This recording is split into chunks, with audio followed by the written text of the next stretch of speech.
Bom dia mais uma vez, irmãos.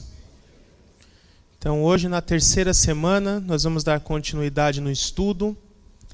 E hoje nós vamos entrar na parte mais escatológica mesmo do assunto. Tratar dos eventos futuros, tratar da tribulação, da segunda vinda de Cristo já diretamente. Então, para começar, eu gostaria de abordar com os irmãos que na corrente teológica mais comum, mais aceita no meio evangélico, inclusive entre os batistas, entende-se que a segunda vinda de Cristo se dará em duas etapas. A primeira etapa delas, conhecida como o arrebatamento, onde Jesus não vai pisar seus pés aqui nessa terra, ele vai simplesmente vir até os ares, até o meio do caminho. A igreja será conduzida pelo Espírito Santo aos ares também, e então Jesus irá pegar a sua igreja e levar para o céu. E depois, entre essa primeira e a segunda etapa, ocorrerá um período de 7 anos chamado de tribulação ou grande tribulação. E ao final desses 7 anos, a segunda etapa é a realmente chamada de vinda gloriosa. É aquela vinda onde o Senhor Jesus descerá essa terra, pisará no Monte das Oliveiras, como está escrito lá em Zacarias 14, para destruir o anticristo, destruir seu governo, destruir todos os governos humanos e estabelecer o seu reino sobre essa terra, também chamado de milênio ou reino messiânico. Então, entendendo que há essas duas etapas, nós vamos ver essa sequência de eventos. A primeira etapa da segunda vinda, com o arrebatamento, o que vai ocorrer no período de tribulação entre uma etapa e outra, e encerrando essa tribulação com a segunda vinda propriamente dita, que é essa etapa final. Pode colocar ali o primeiro slide? Também é muito importante que os irmãos entendam que Deus, escatologicamente, subdivide o mundo em 3 grupos, que vocês estão vendo aí. Igreja, Israel e gentios ímpios, também chamado de nações. Onde nós vemos isso? Por exemplo, 1 Coríntios 10, 32. São mencionados esses 3 grupos separadamente. Lá no Concílio de Jerusalém, em Atos 15, Tiago e Pedro fazem distinção entre Israel e igreja. Também Paulo, depois em Romanos 11, vai fazer isso. E nós vemos isso em vários textos. E Deus tem planos e propósitos específicos a serem cumpridos com cada um desses grupos. Então, quem são esses grupos? A igreja são todos aqueles que entregaram suas vidas a Cristo, desde o momento lá de Atos 2, até os nossos dias e até o momento em que ocorrer o arrebatamento. Todos aqueles que se entregam a Cristo nesse período são a igreja, tanto os que já morreram quanto os ainda vivos.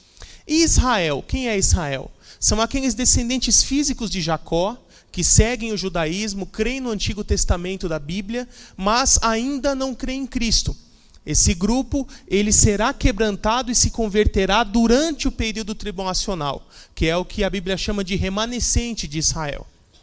E o terceiro grupo é quem sobra. Quem não é nem cristão, nem judeu, é gentio ímpio. E esse grupo a Bíblia chama de as nações. Então vocês, quem já deu uma olhada no meu livro, lá, o Manual Prático de Escatologia, nos capítulos 7, 8 e 9, eu trato sobre a tribulação do ponto de vista de cada um desses 3 grupos.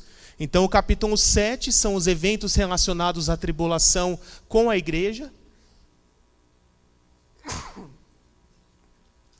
Capítulo 8 são os eventos que ocorrerão na tribulação relacionados aos gentios ímpios. E o 9 são os eventos da tribulação relacionados ao povo de Israel. E no próximo domingo, nós vamos ver essa sequência. A tribulação abordada por cada um desses 3 grupos. Começando então com a igreja. Vocês podem ver aqui no próximo slide que para a igreja, pode passar o próximo. Para a igreja começa com o arrebatamento. Próximo slide. Bom, enquanto isso eu vou falando. Então, para a igreja começa com o arrebatamento. E como será o arrebatamento? Está descrito lá em 1 Tessalonicenses 4, versos 16 e 17. Ao soar da trombeta de Deus, com a voz de arcanjo, os mortos em Cristo ressuscitarão. Depois nós, os que estivermos vivos, seremos arrebatados aos ares juntamente com Ele, para o encontro com o Senhor nos ares. E então estaremos para sempre com o Senhor. Então, na sequência cronológica de eventos que estão para acontecer, esse é o primeiro evento. Esse é o que está iminente para que ocorra. Depois disso, com a igreja, ocorrerão 2 eventos lá no céu.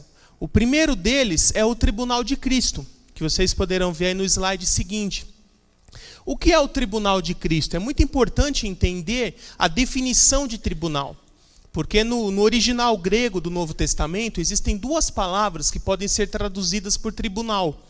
Uma delas é o termo criterium, que é daí que vem a palavra critério, né, do termo jurídico, executar critério significa julgar. E essa é a palavra mais comum, e é a que acaba assumindo a definição de tribunal nos nossos dias. Aquela ideia de tribunal que tem um advogado de defesa, um de acusação, o juiz, a testemunha, o réu, e esse réu será julgado para ser considerado inocente ou culpado. Né? Normalmente a ideia que se tem de tribunal é essa. Mas os textos que falam do tribunal de Cristo utilizam uma outra palavra chamada bema. A ideia de bema é diferente. Nós estamos agora prestes aí a começar as Olimpíadas, então o melhor exemplo é os Jogos Olímpicos. Pegar uma modalidade, por exemplo, ginástica artística.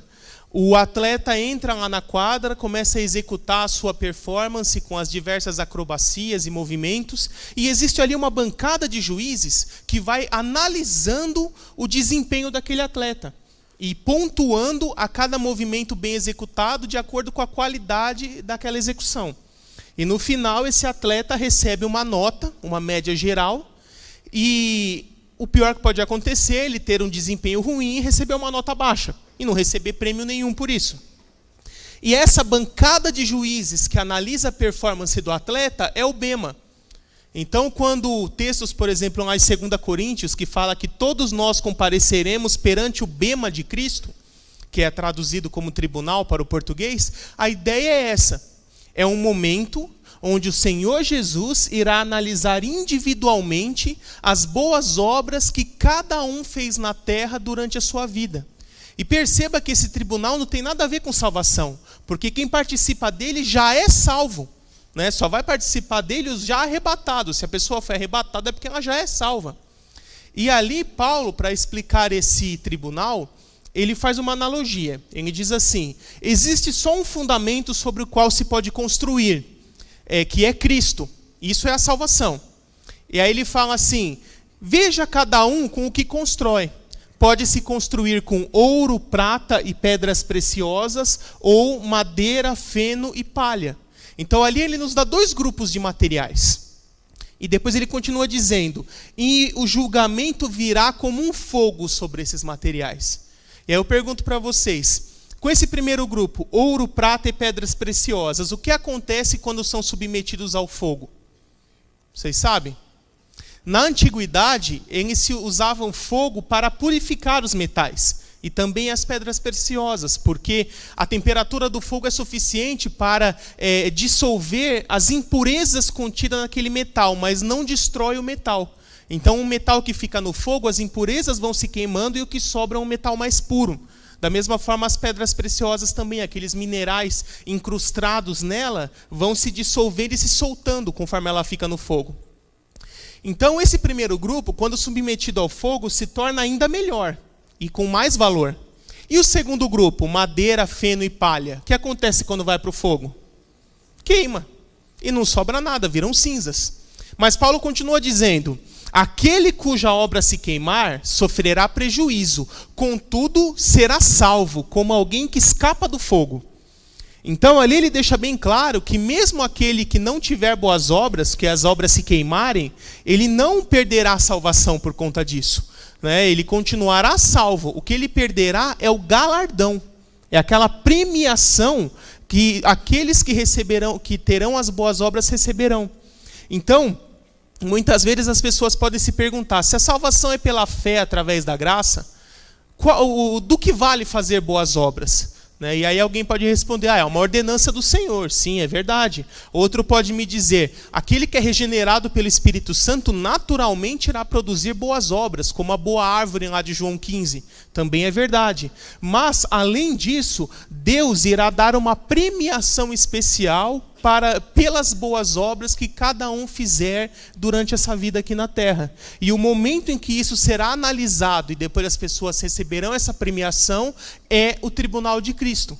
Por isso vale a pena se esforçar pelo reino aqui nessa vida, porque além da salvação nós receberemos um algo a mais lá no céu entregue pelo próprio Cristo.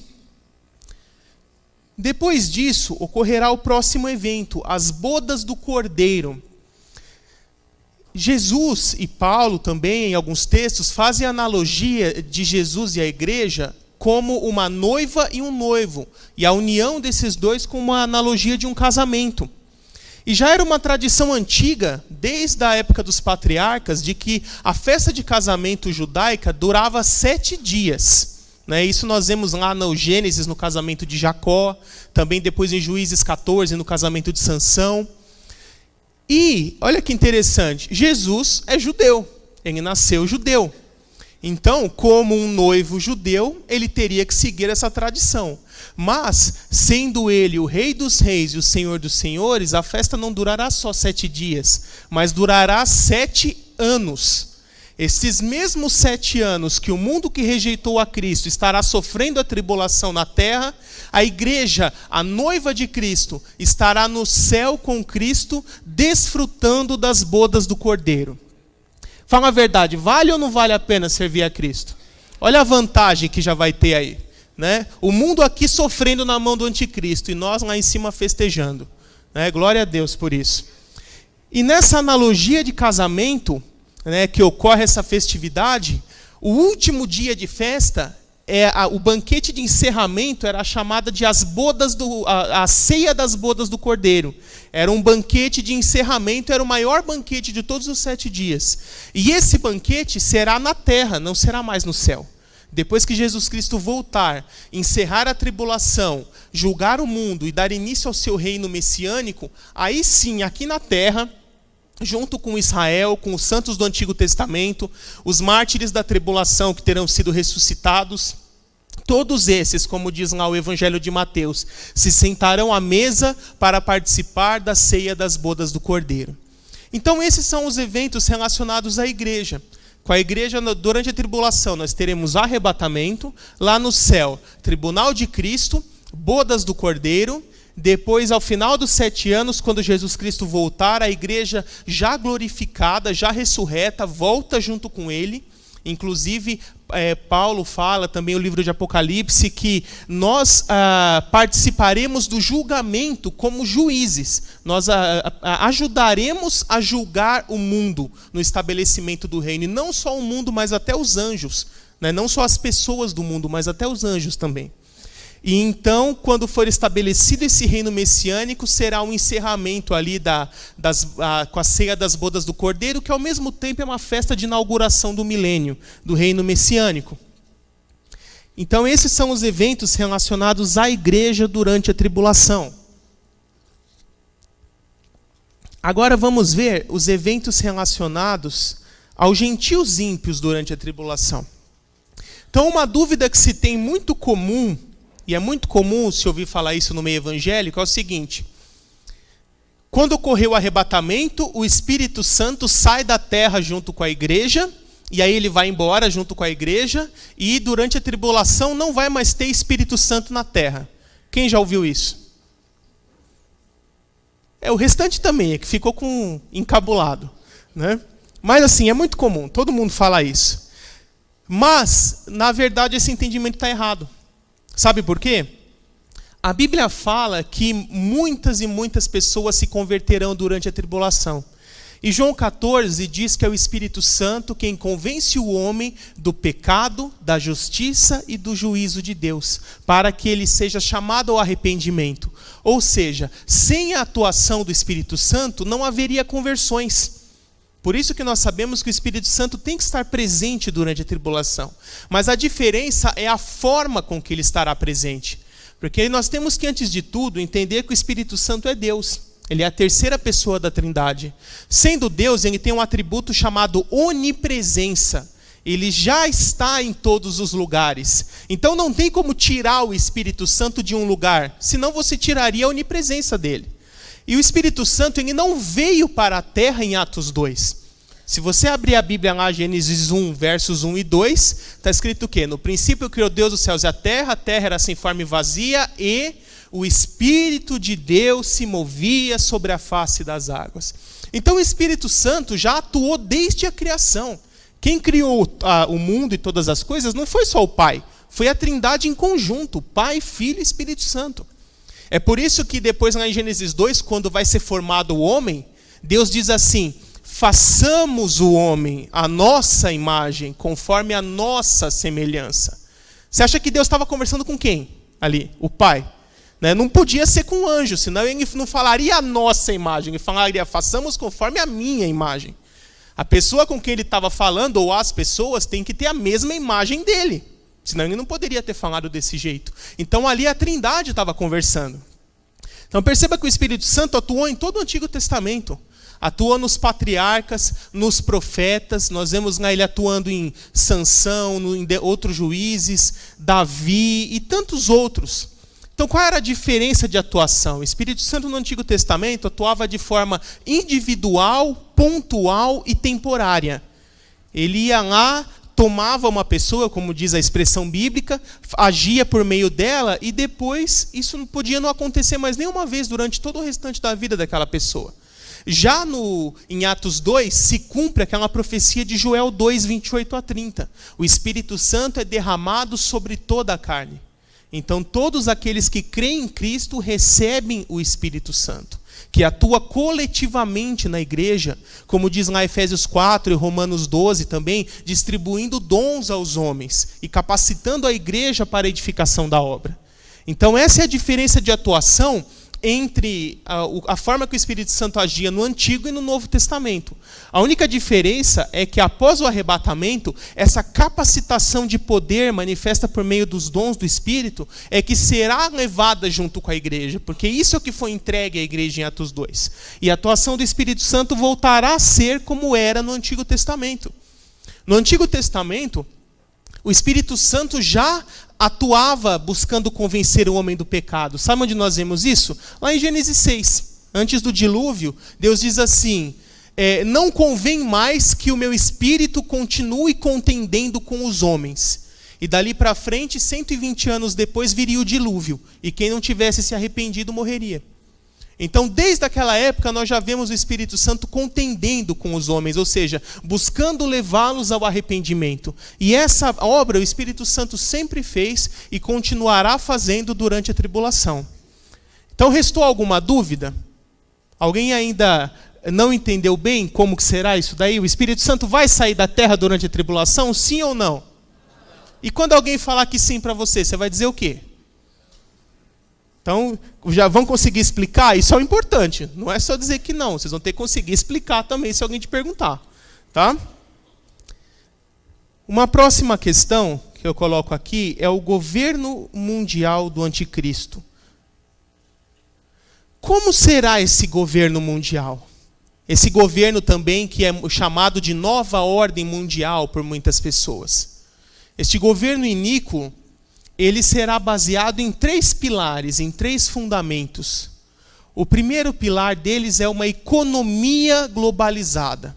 Então as diversas moedas que existem no mundo, com os diversos câmbios, serão todos unificados a um câmbio único. Uma moeda que vai valer para o mundo inteiro. Um sistema econômico unificado, vai acabar câmbio. Não vai mais existir essas variações de moedas. E junto com isso surgirá uma política globalizada. Será levantada uma autoridade acima da autoridade das nações, acima da supremacia de cada nação. Como já é, por exemplo, na União Europeia.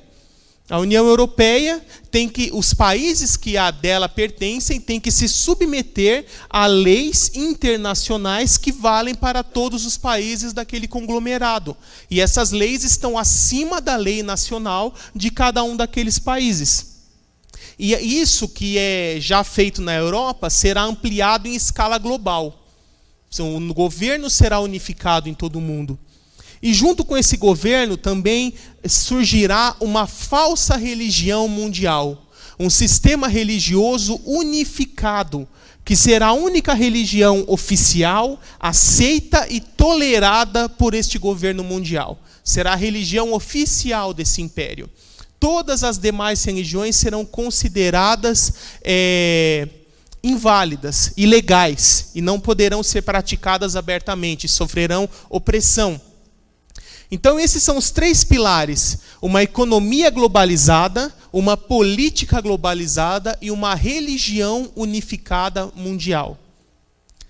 Vamos ver mais alguns detalhes sobre isso. O próximo slide eu pergunto: quem será o anticristo? Vários textos bíblicos falam de um homem que surgirá, se tornará um grande líder mundial, e este homem ressuscitará uma nova versão moderna e contextualizada do Império Romano da Antiguidade. Então, através dele surgirá o Império Romano ressurreto, e esse império dominará todo o mundo. Ele se levantará como líder desse império.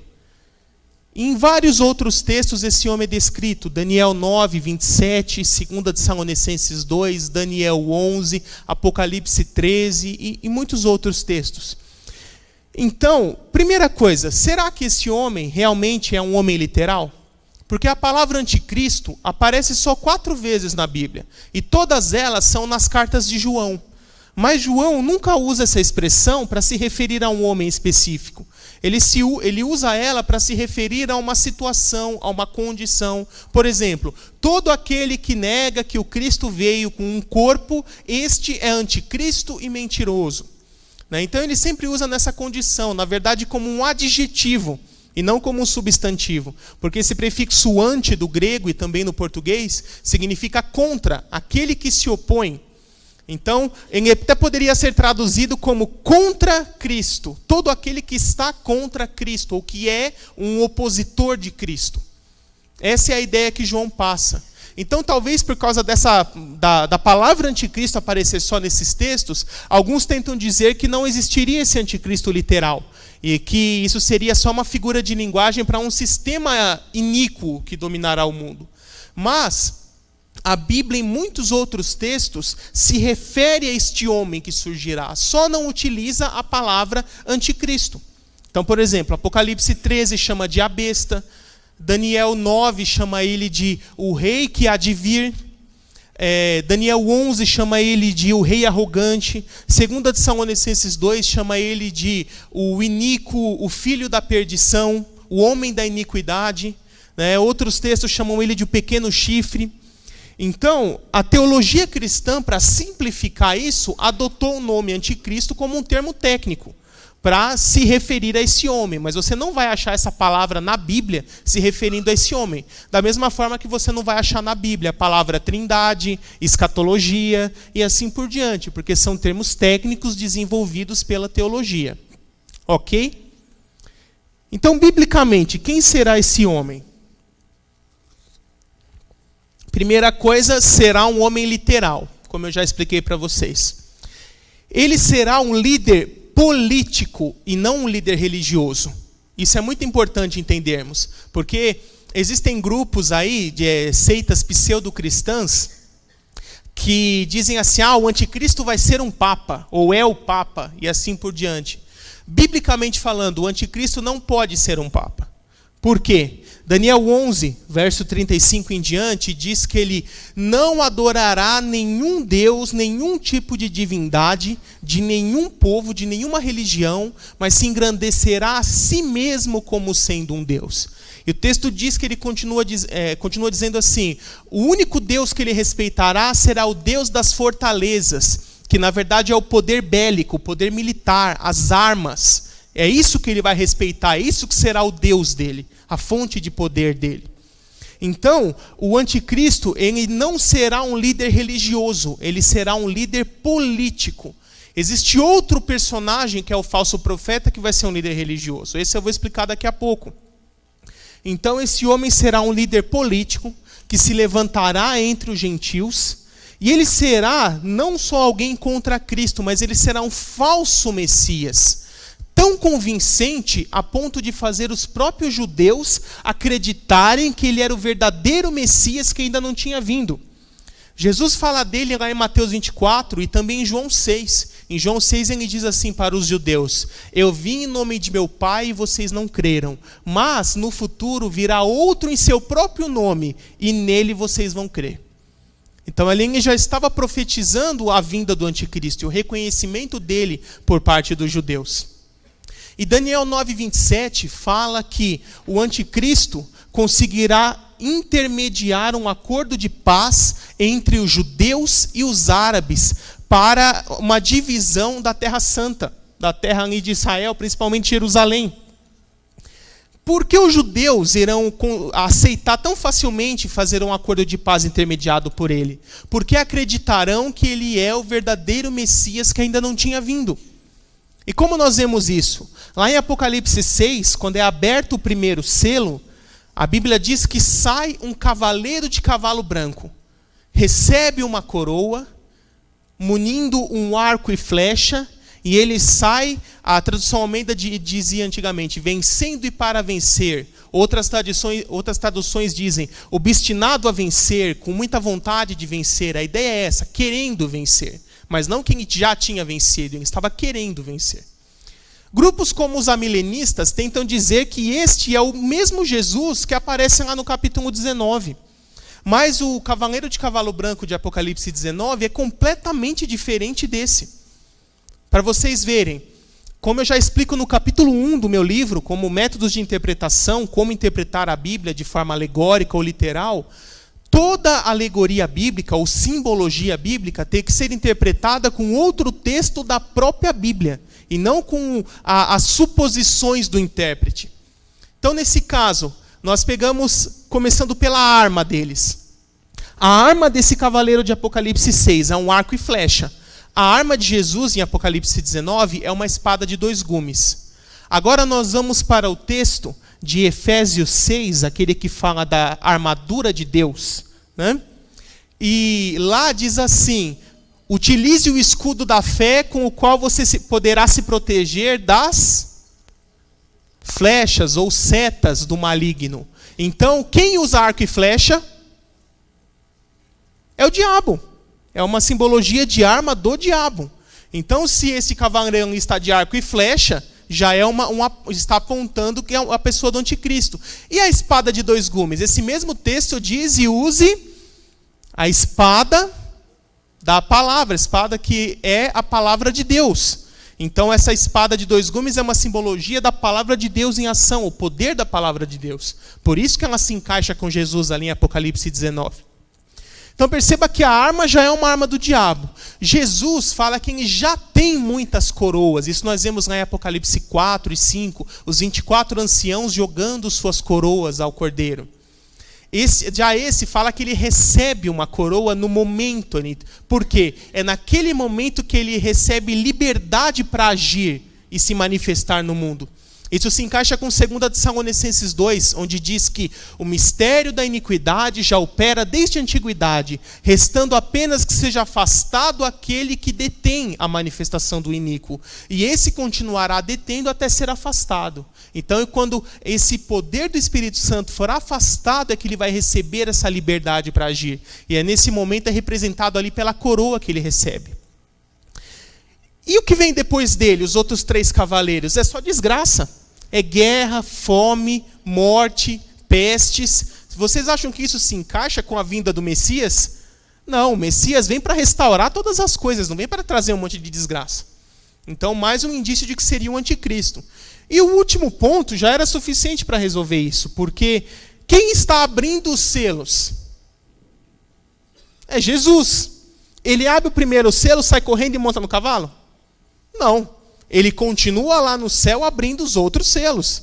Então isso já prova de que ele próprio não é a mesma pessoa que montou no cavalo. Então todos esses indícios nos apontam que esse cavaleiro de Apocalipse 6 é o anticristo, que naquele momento recebe permissão de Deus para se levantar, se manifestar o seu governo para dominar o mundo.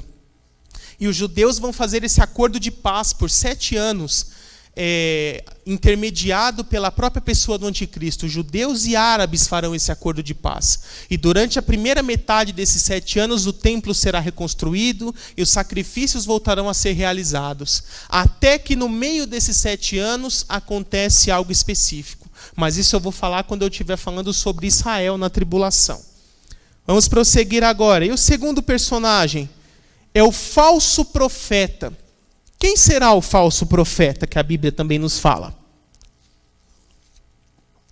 Apocalipse 13 nos fala de 2 bestas. A primeira besta, entenda a besta aqui como fera, né? Poderia ser até uma tradução melhor, fera, um animal selvagem, perigoso, monstruoso. Essa é a ideia ali. A primeira que surge, ela sai do mar. Essa é a primeira besta. E eu já explico ali também no capítulo 1 do meu livro, e um pouquinho mais no capítulo 4, o significado dessas simbologias. O que significa besta? Quando você vai lá em Daniel 7, Daniel teve um sonho onde ele vê vários animais saindo um após o outro do mar. E cada um desses animais simbolizava um império mundial que subiria ao poder e dominaria o mundo por algum tempo. Então a besta ali é um império mundial. E o ato de sair do mar? Isaías fala sobre isso e também em Apocalipse 17. O mar ou águas agitadas são povos, tribos, línguas e nações. Então sair do mar significa que esse império virá de povos gentios, não virá de Israel. E aí diz que ele tem 7 cabeças e 10 chifres. Pelo próprio Daniel 7, nós vemos lá quando chega no terceiro animal, que é um leopardo, representando o Império Grego. Tudo isso está explicado no capítulo 4 do meu livro. Fala que ele é um animal, um leopardo com 4 cabeças. Por que 4 cabeças? Se você for analisar a história antiga, depois que Alexandre Magno morreu jovem, o império dele foi subdividido entre os seus 4 principais generais, subdividiram em 4 partes o império e cada um governou uma parte em paralelo, ao mesmo tempo. Então, continuava sendo um império grego, mas com 4 cabeças, 4 governantes. Então, ou reis. Então, quando fala que esse império, essa besta que surgirá lá em Apocalipse 13 tem 7 cabeças, significa que ele terá 7 governantes debaixo da autoridade do anticristo. E fala que ele tem 10 chifres. Daniel 8, nós vemos uma outra visão de um carneiro brigando com um bode, simbolizando ali as guerras entre o Império Grego e o Império Persa. E aí quando fala dos chifres do carneiro, quem tem 2 chifres, diz que são os povos da Média e da Pérsia. Porque na verdade o Império Persa, o nome correto dele é Império Medo-Persa. É a união de 2 povos, os medos e os persas, que se uniram para levantar esse império. Então ali nós aprendemos que a simbologia desses chifres são povos, nações, ou até países, fontes de poder, regiões. Então significa que este império, governo humano, terá 7 governantes, será formado pela união de 10 povos, 10 países ou 10 regiões. Tá? Então, é assim que se monta uma simbologia bíblica, a interpretação da simbologia. E não pegar, ler a simbologia isolada e tentar adivinhar o que ela significa. Não, aí fatalmente você vai errar. É por isso que eu já explico isso logo no capítulo 1. Toda simbologia bíblica que você encontra e não tem explicação naquele próprio texto, você tem que ler o restante inteiro da Bíblia, se for necessário, procurando um texto onde essa simbologia se repete, e lá haverá a explicação. E isso com qualquer trechinho da simbologia. É por isso que 90% da explicação do Apocalipse não está no Apocalipse. Estão nos outros livros da Bíblia.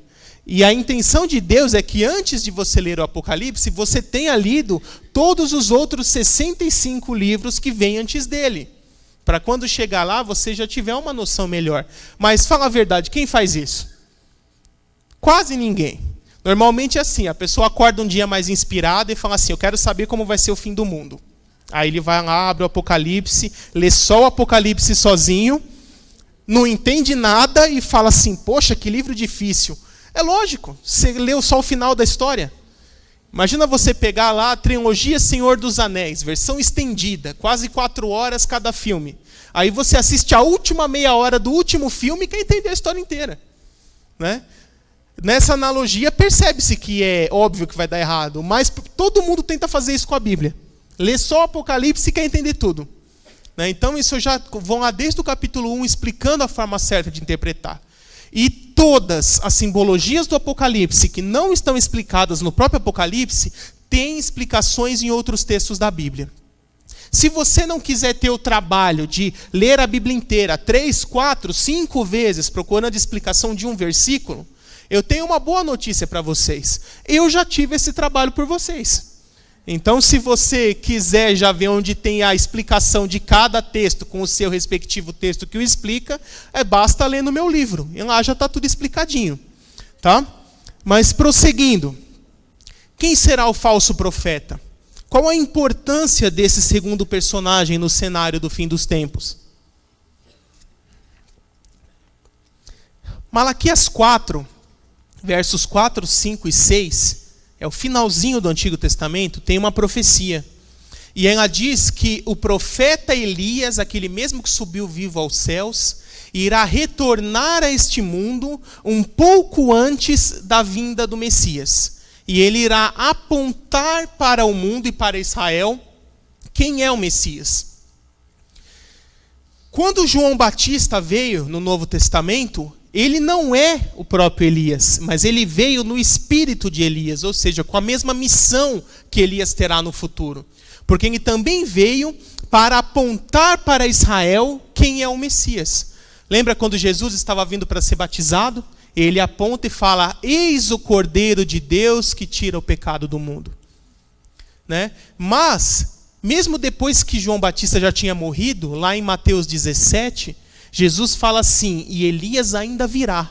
Porque nessa primeira vinda, o substituto foi João Batista, mas a nação de Israel não creu. E é por isso que lá na tribulação, na segunda vinda, o verdadeiro Elias terá que vir, para cumprir, como diz a profecia, converter o coração dos pais aos filhos e dos filhos aos pais, chamar a nação de Israel ao arrependimento. E o anticristo, ou Satanás, ele sabe muito bem que os judeus conhecem essa profecia e que antes da vinda do Messias tem que aparecer Elias, e é Elias que vai mostrar para eles quem é o Messias.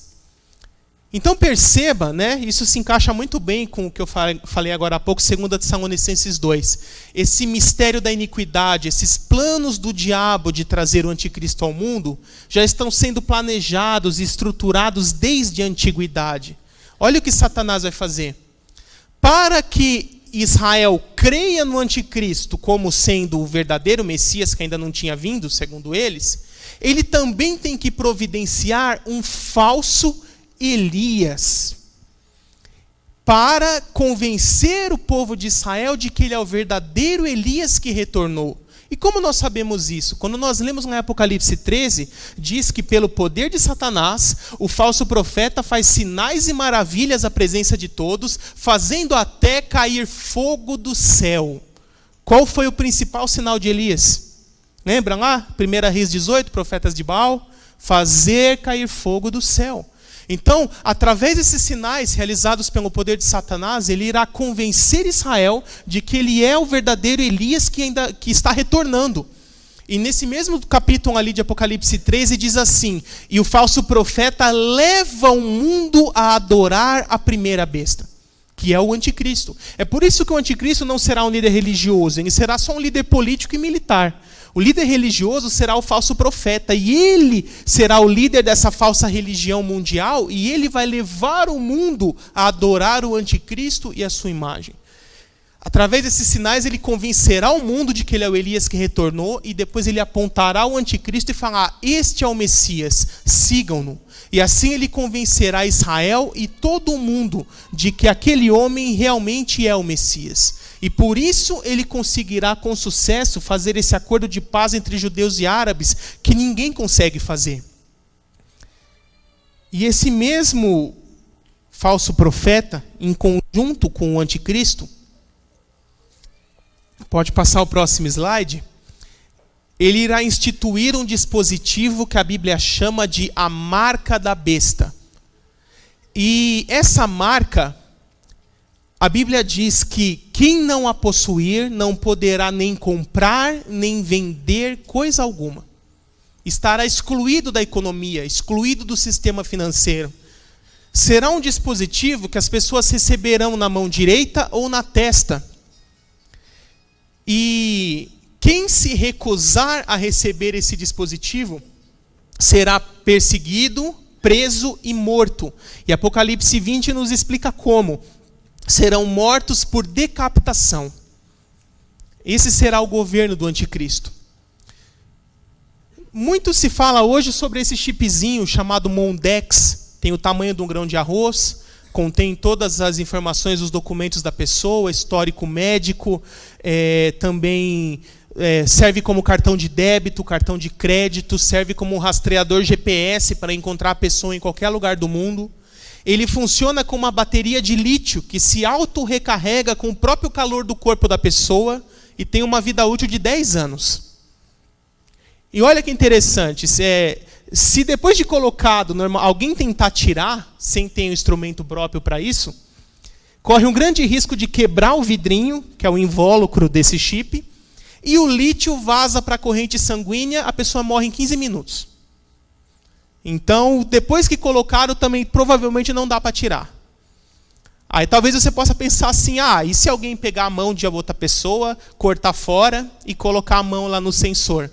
Também não funciona, porque esse dispositivo reconhece pulsação. Ele só funciona numa mão viva.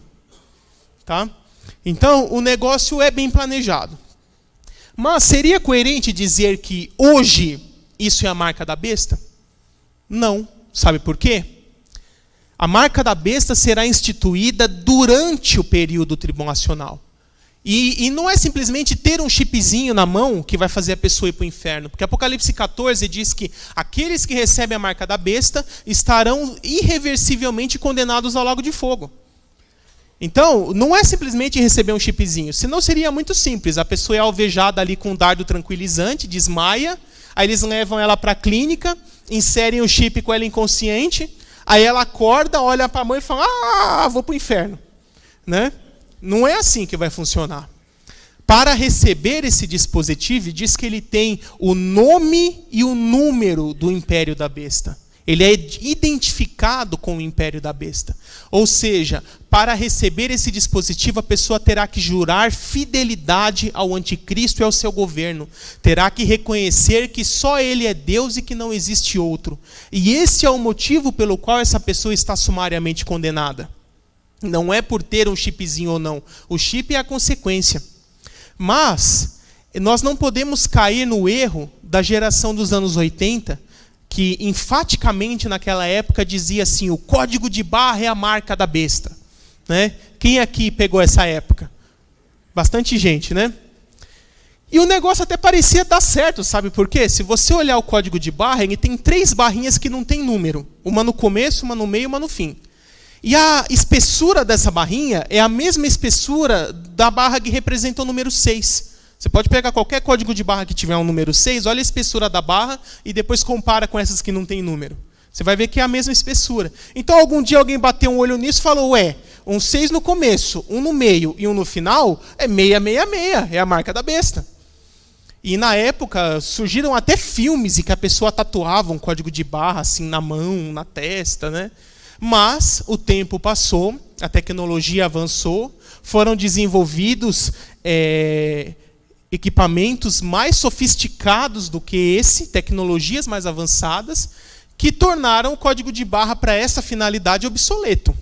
Então, e se o arrebatamento não ocorrer em nossos dias, ainda demorar 10, 15, 20 anos? Pode ser que seja desenvolvida uma tecnologia mais avançada que essa do chip e que a substitua.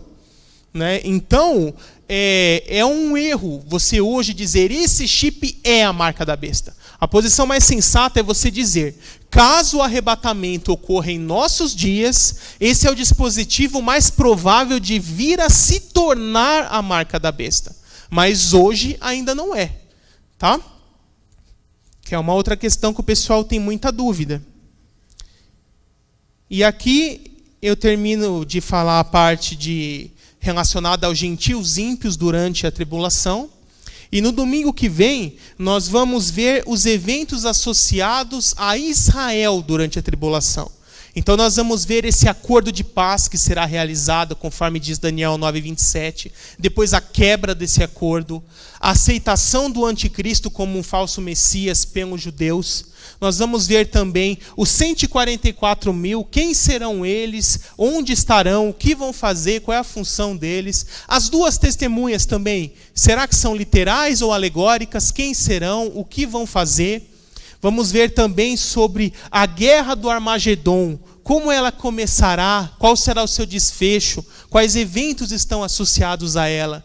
E por último, a volta gloriosa de Cristo, onde o Senhor Jesus descerá entre as nuvens, todo olho verá, ele pisará com seus pés nessa terra, lá no Monte das Oliveiras, o mesmo lugar do qual ele subiu aos céus, e o que ele fará quando ele pisar? Quando ele voltar a este mundo, o que ele vai fazer? Qual a sequência de eventos que serão realizados?